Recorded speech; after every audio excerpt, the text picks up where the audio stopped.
Sa mga gustong mag-business ng long truck, lalo na sa gravel and sand, gandang hanap mo ito guys. Sinusubukan ko sa inyo yung business nito, no?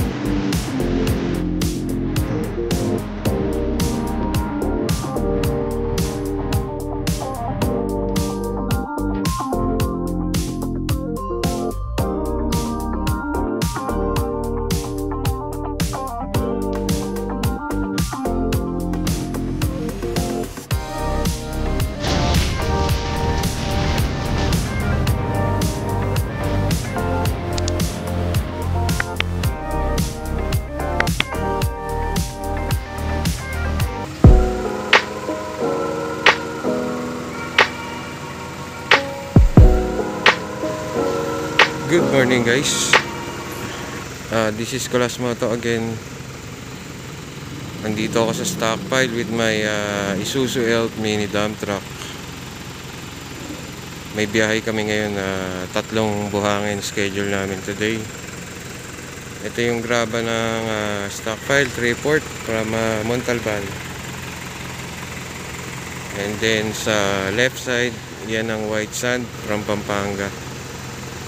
Ito yung mga available na materyales dito sa stockpile sa Valenzuela, Barangay Ugong.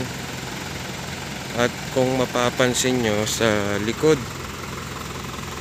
yan yung Vibro or Binistay.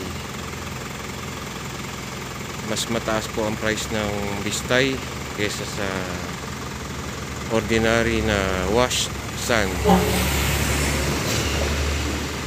Dito na yung ating operator, may konting kinakalikot lang sa loader. Actually second trip na namin, no, ni Vincent. Medyo nagmamadali kami at matraffic kasi sa dalahan namin sa part ng Novaliches. Time natin is 5:30 ng umaga. Ayan, medyo lumalabas na po yung araw. Sa mga gustong mag-business ng ng truck, lalo na sa gravel and sand,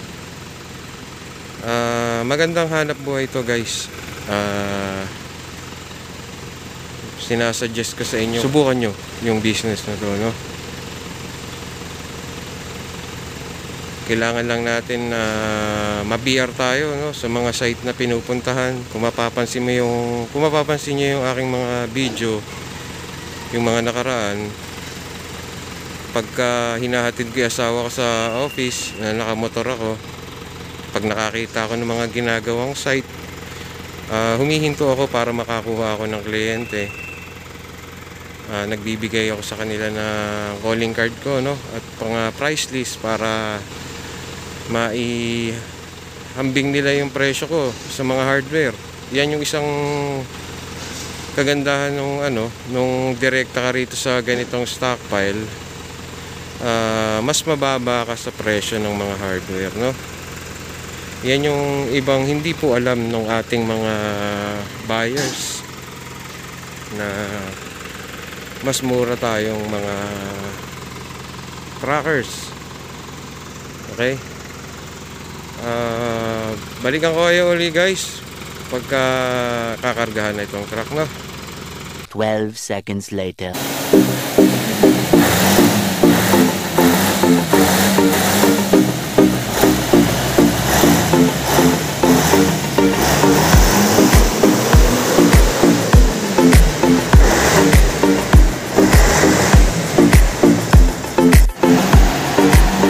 At ayan, kakargahan na tayo guys, no?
Yan, nakarga na tayo, no?